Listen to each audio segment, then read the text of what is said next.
voilà de retour dans cette fameuse maison d'Amityville. Je suis venu suite à notre épuration qu'on a fait il y a 2-3 semaines.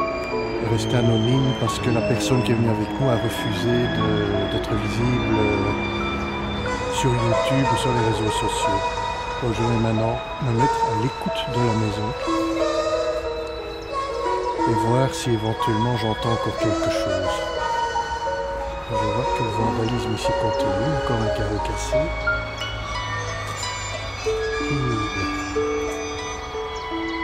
Voilà, maintenant je vais me rendre à l'intérieur.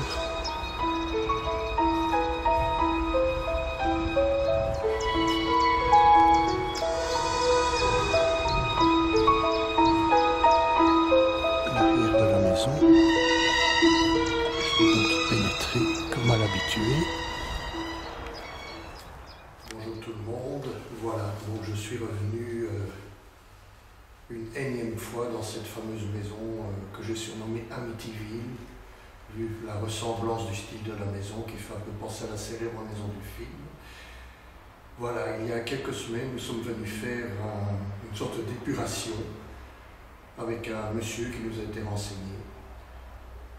Et il a voulu garder l'anonymat, il n'a pas voulu que l'on voit sur les réseaux sociaux, sur Facebook ou sur YouTube. Donc, cette procédure que nous avons faite, nous l'avons faite donc en privé. Maintenant, j'ai décidé une fois de revenir ici, afin de vérifier si cette épuration a bien été bien faite ou non, ou s'il y a toujours quelque chose qui règne ici. Alors, pour commencer, je dis merci aux autres groupes paranormaux qui sont dits paranormaux, parce que je n'aime pas trop le terme, qui sont venus enquêter dans cette maison. Donc c'est probable que l'adresse a dû se changer à gauche à droite, ça c'est de bonne guerre, comme on dirait. Je vais leur dire, lorsque nous faisons des enquêtes ainsi, nous sommes confrontés à quelque chose que nous ne connaissons pas du tout. On ne connaît pas les dangers, on ne connaît pas les conséquences de ce que nous faisons, de ce que nous allons rencontrer ou pas rencontrer, de ceux qui nous répondent. On n'en sait rien, on n'en sait rien. On est juste soumis aux légendes urbaines, aux légendes tout court, aux belles histoires que l'on voit dans les films d'horreur. On a tellement l'habitude de voir des films d'horreur, des portes qui claquent, des fauteuils qui bougent, des gens qui deviennent possédés. Je crois que la réalité est assez loin de cela. Nous sommes venus enquêter pas mal de fois dans cette maison-ci et nous avons quand même ressenti certaines choses étranges, notamment des pas dans l'escalier. Ça, j'ai vu ça sur la vidéo d'un groupe, du dernier groupe qui est venu ici. Alors cette étrange ombre blanche que ce fameux groupe a filmé dans l'escalier, que nous avons également pris une photo. Donc il y a tout lieu de croire que peut-être quelque chose se produit dans cette maison. Maintenant, je ne peux pas l'affirmer. Maintenant, en ce qui concerne les procédures, comment, quand on voit sur tous les groupes, sur tous les groupes paranormaux en général, les vidéos qu'on fait, tous, même nous-mêmes, nous avons une certaine procédure, nous prenons une série d'instruments, K2, Ghostbox, etc. J'en viens un peu à la conclusion que c'est peu payant, c'est peu rémunérateur, ça ne donne que très peu de résultats. Je ne sais pas si c'est la bonne solution et nul ne peut se prétendre professionnel dans le paranormal. Ça, c'est une vantardise car on ne sait pas à quoi on a affaire. Voilà, alors ce soir, je vais revenir une ultime fois dans cette maison pour essayer simplement de l'écouter. L'écouter dans le silence. Je ne vais pas interpeller d'entité, ce n'est peut-être pas la bonne formule, je ne sais pas. Je ne vais pas les embêter, je vais simplement écouter craquer la maison. Je vais dire simplement, je vais rester 1 ou 2 heures ici, c'est la tombée de la nuit. Et nous verrons, je vais m'installer ici, dans les étages, nul n'a besoin de se balader dans toute la maison. Si on entend quelque chose, je peux très bien rester ici, ça ne me causera pas de problème. Éventuellement dans la chambre du dessous, il y a plus de ressenti. En fait, j'ai moi-même ressenti il y a quelques mois, en passant à côté de la chambre au-dessus, comme une immense mélancolie qui m'a atteint subitement. comme une envie de pleurer profondément. Et en descendant l'escalier, là où nos amis les enquêteurs de France ont filmé comme une ombre blanche, à cet endroit-là, ma mélancolie s'est arrêtée, mais une mélancolie vraiment loin, très loin. Il y a aussi l'épisode de notre ami Francis, qui lui, l'été dernier, ou en juin dernier, lors d'une dernière enquête, est pratiquement tombé en transe. Il a une réaction très bizarre. Vous pouvez le voir sur une des vidéos. Et voilà, donc maintenant je vais me mettre à l'écoute de ces lieux et je vais voir ce qui s'y passe tout simplement, sans appeler, sans interpeller quelle quantité que ce soit, car je pense que ça pourrait être dangereux de le faire. On ne sait pas quoi on a à faire. On n'est pas là non plus pour faire de l'audimat, pour se faire connaître dans le monde entier, pour faire des vues, ça ne m'intéresse pas. Ce qui m'intéresse, c'est de vivre un événement et de pouvoir le partager avec les personnes que ça intéresse. Voilà, je vous remercie de me suivre. Voilà, je monte l'étage. Voilà ici cette salle de bain. Je rappelle aussi que notre amie Kelly de notre groupe, lors de l'épuration avec le monsieur, a eu un profond malaise ici aussi. Elle s'est mise à pleurer. Un petit peu la même chose que ce que moi j'ai ressenti dans la chambre. J'ai ressenti ça là, dans le couloir ici. En descendant. Et ça s'est arrêté ici, à hauteur du palier. Je ne sais pas si ça se reproduira.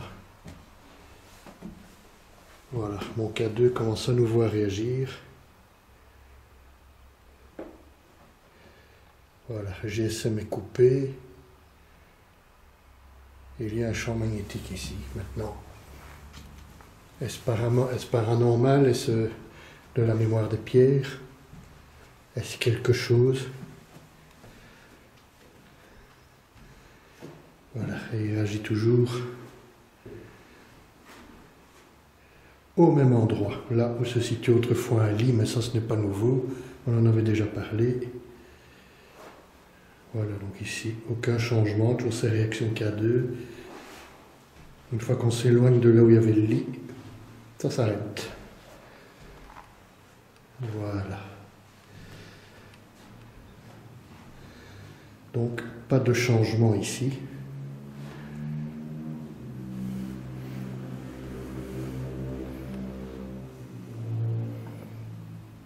Ça réagit ici et de l'autre côté. Donc ce sont les endroits quand même où nous avons eu nos principaux malaises. Voilà, donc je vais faire un tour rapide à côté parce qu'ici on a déjà fait toutes ces expériences, on les connaît.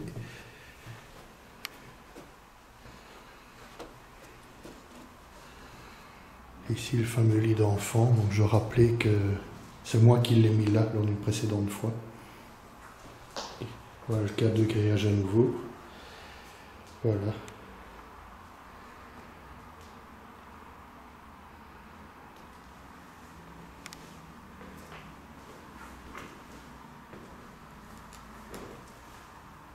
Voilà, ici il s'arrête, donc oh, il recommence. Autrefois le petit lit se trouvait là. Voilà, je n'ai plus qu'une chose à faire maintenant, c'est m'installer. Et écouter la maison, le temps que la nuit s'installe.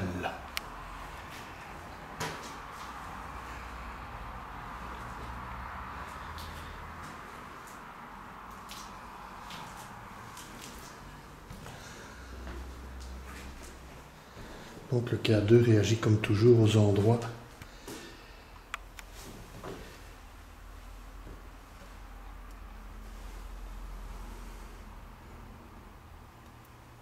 près du lit. Il ne faut pas oublier que les lits, c'est l'endroit où on dort, où on meurt parfois aussi. Peut-être les lieux ont-ils gardé un souvenir. Peut-être s'agit-il simplement d'une antenne qui se situe à 100 mètres d'ici. Mais alors, ça serait général dans toute la maison. Voilà, toujours à hauteur de l'ancien lit qui devait se trouver par ici. et un peu dans le couloir. Voilà. Je ne vais pas vous en montrer plus, que ça c'est connu. Je vais maintenant écouter la maison.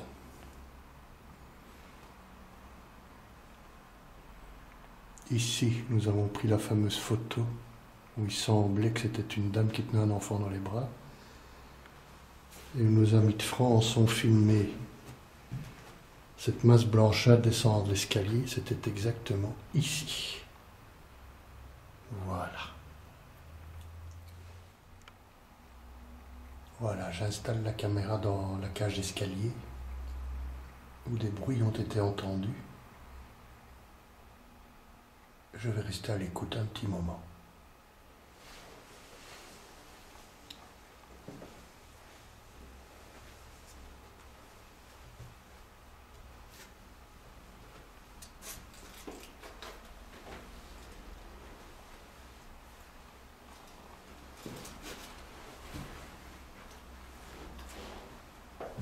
Prendre mon cadeau.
instant. Nous allons continuer.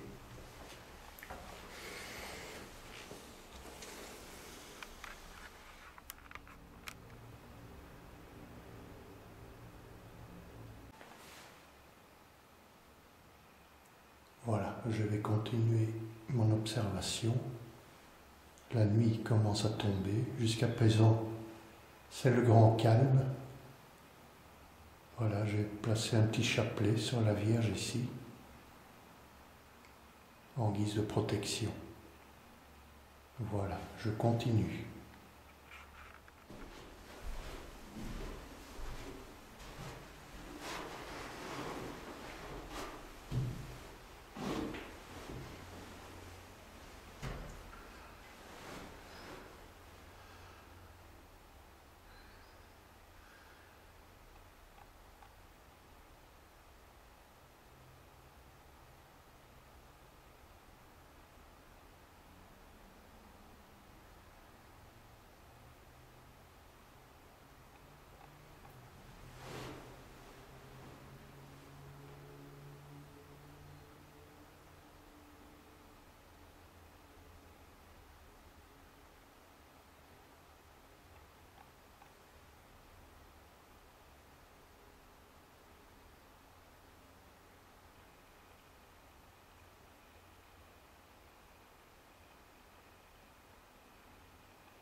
Voilà, plus d'une heure d'écoute totalement négatif. La purification organisée en groupe il y a 3 semaines a peut-être porté ses fruits. Je n'entends pas le moindre son, pas le moindre bruit, même pas une sensation de malaise ou de tristesse ou autre chose. Absolument rien. Il reste juste ces réactions K2. J'en vois ici même plus. Voilà. Peut-être de la mémoire des murs, probablement. Voilà.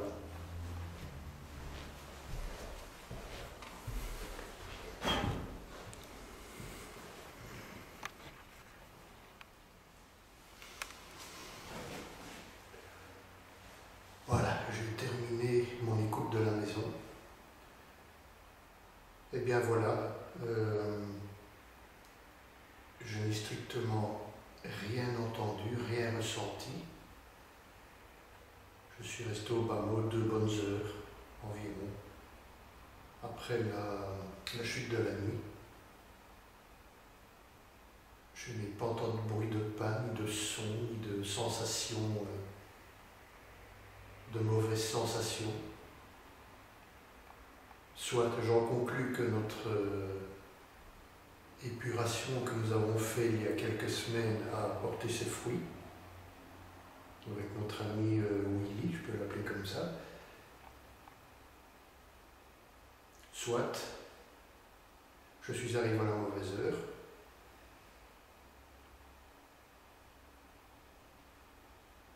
ou encore on a peut-être largement surfait ce qui se passe dans cette maison. C'est encore possible aussi. Nous sommes tous pris par le démon de l'audimat, de se faire connaître, d'être sensationnel aux yeux du public. Alors que rechercher ce genre de phénomène, ça demande énormément de patience et d'écoute.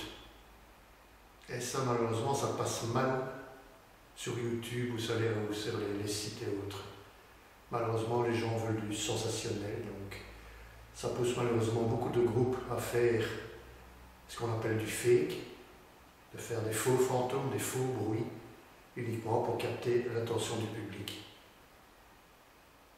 Alors voilà, ici, voilà, je suis seul dans cette maison, donc théoriquement je devrais ne pas être à mon aise du tout. Mais là, plus rien. Nous avons vécu deux, trois choses, comme je l'ai expliqué tout à l'heure. Ici, c'est donc probablement que ce qu'on a fait il y a quelques semaines a fonctionné. Nous avons donc purifié cette maison, enfin, on l'espère, on n'affirme rien, bien entendu. Voilà, je vous remercie pour votre attention et je pense que probablement cette maison, c'est moi qui l'ai découverte. Il y a maintenant un peu plus d'un an et demi. Je passe à côté pour aller travailler tous les jours. J'ai décidé d'y faire un tour et il m'est arrivé, j'ai entendu des bruits, le K2 qui réagissait. Est-ce ainsi que l'on crée une légende urbaine? Probablement. On a raconté des histoires de meurtres ici, d'enfants tués. Ben, on ne trouve aucune source, ni dans les annales judiciaires et la commune, rien. Aucune source. Donc, ceux qui prétendent ça, d'où le détiennent-ils? Ils disent qu'ils le ressentent, on ne sait jamais le prouver, c'est ça le problème. Alors voilà, j'en conclus ceci, c'est que cette enquête-ci, c'est juste un test que j'ai fait. Les enquêtes prochaines, eh bien, nous verrons si nous y prenons pas d'une autre façon. Car comme je le rappelle, nous sommes face à quelque chose d'inconnu. Quelque chose de transcendant existe. Le monde spirituel, un monde parallèle que nous ne voyons pas, comme nous ne voyons pas l'électricité, que nous ne voyons pas les ondes radio, existe. Et c'est malheureusement ça que notre monde matérialiste d'aujourd'hui tente à refuser de croire. Et pourtant, nous sommes constitués d'un corps et d'une âme. Le corps disparaît, retourne à la poussière, et l'âme, elle survit. Mais de quelle façon, comment? Il est difficile pour des amateurs comme nous de le déterminer. Le débat est ouvert. Merci beaucoup.